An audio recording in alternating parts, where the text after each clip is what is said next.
झारखंड का निवासी हूं, वर्तमान में कोलकाता में रहता हूं। आपके अभिषेक जी मेरे अच्छे मित्र हैं, अंकित जी भी। चौपाई से शुरू करता हूं। जन्म हमार सुफल भाजू, प्रभु की कृपा भयउ सब काजू। नाथन कछु मेरी मनुसाई, सो सब तव प्रताप रघुराई।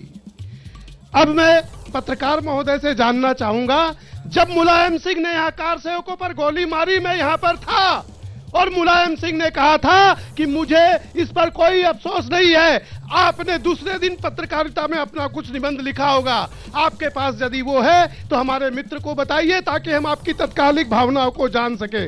दूसरा प्रश्न, जब नरसिम्हा राव जी तत्कालीन प्रधानमंत्री ने 92 में कहा था कि मैं मस्जिद वहां जरूर बना कर दूंगा, उस दिन आपकी क्या प्रतिक्रिया थी, हम सभी जरूर जानना चाहेंगे। और मैं आपको एक बात बोल देता हूं, संघ परिवार का एक सदस्य हूं, हमें सिर्फ एक मंत्र रोज पढ़ाया जाता है, विनम्रता विनम्रता विनम्रता। ठीक है, चलिए आपकी बात हो गई। मेरे साथ यहां पर सुनील कृष्ण गौतम भी जुड़ गए हैं, कांग्रेस के आप नेता हैं, आऊंगा आपके पास, लेकिन आपसे जो सवाल पूछा गया उसका अगर आप जवाब देना चाहें। ज्यादा अच्छा होता मुलायम सिंह यादव का जवाब भारतीय जनता पार्टी के प्रवक्ता डाइस पर हैं।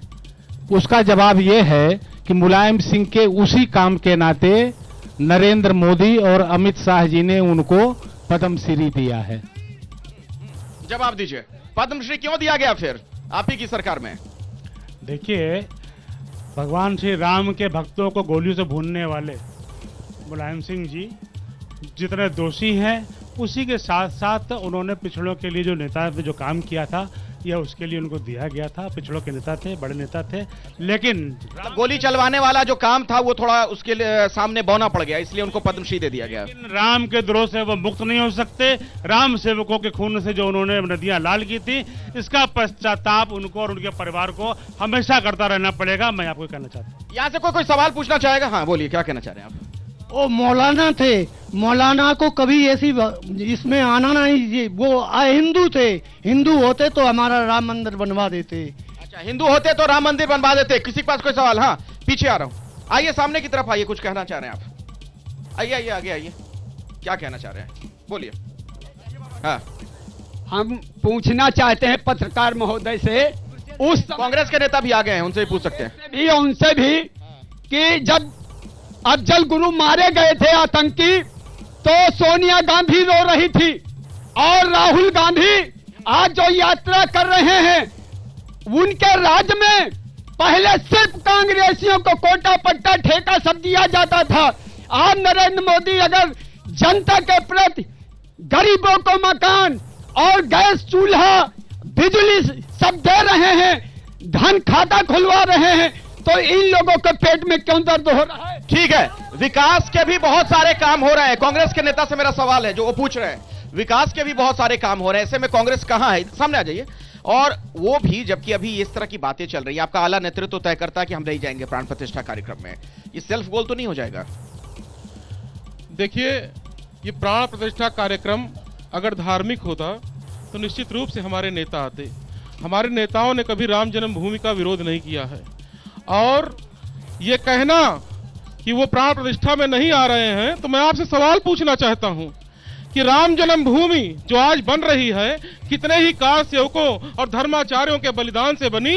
आप पूरे रास्ते पर चले जाइए, अगर किसी एक कार सेवक की होर्डिंग आपको दिख जाए तो आप जो कहिए मैं हार जाऊं। एक व्यक्ति की तस्वीर आज पूरे जिले में दिखाई पड़ रही है, क्या वही व्यक्ति इस पूरे निर्माण के लिए उत्तरदायी है? क्या राम विरोध रस हाल तुम्हारा, रहा न को कुल रोहनियारा। अरे कहां सिमट के आगे, अपने जगह को तो देखो। और एक बात मैं आपको बता दूं कि राजनीति बिनु धन बिनु धर्म, हरि समर्पे बिनु सत्कर्मा। बिना नीति के राज्य व्यर्थ होता है, उसी प्रकार से जैसे बिना धन के धर्म व्यर्थ हो, बिना धर्म के धन व्यर्थ होता है, और बिना प्रभु को समर्पित किए गए हरि समर्पित किए काज व्यर्थ होते हैं। अरे प्रभु, धर्म से काम हो रहे हैं, उसमें आओ, धर्म में सम्मिलित हो। आप ये कहोगे कि राजीव गांधी ने ताला खुलवाया, लेकिन आप ये नहीं कहोगे कि राजीव गांधी के परिवार से सोनिया गांधी जी इनॉग्रेशन में आके सम्मिलित हो जाए 22 जनवरी को। क्या समस्या? देखिए, चिल्लाइए महाराज जी। देखिए, ऐसा है किसी के बुलाने से कोई धर्म कार्यों में नहीं जाता है कि आपने एक तारीख तय कर दी 22 तारीख और उस पर सभी लोगों का आना अनिवार्य है। धार्मिक अनुष्ठान में आदमी स्वयं अपनी मर्जी से आता है और 22 तारीख का यह कार्यक्रम धार्मिक न होकर पूर्णतः राजनीतिक हो चुका है और किसी पार्टी के राजनीतिक कार्यक्रम में दूसरे दल का व्यक्ति नहीं आता है। तो यह धार्मिक कार्यक्रम नहीं है, राजनीतिक कार्यक्रम है, कांग्रेस के नेता का कहना, और यही बात कांग्रेस आला कमान भी कह रहा है। जैसे ही घड़ी का काटा दोपहर 2:30 पे आए, बबीता जी का दिल सास बहू साजिश के लिए मचल जाए। और ये है इनकी बहू, पूरे दिन ऑफिस की टेंशन हो जाए गॉन जब ये करें अपना फेवरेट शो फ्री टाइम पे ऑन।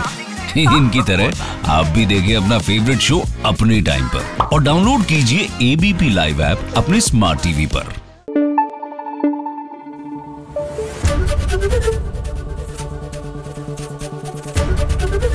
एबीपी न्यूज आपको रखे आगे।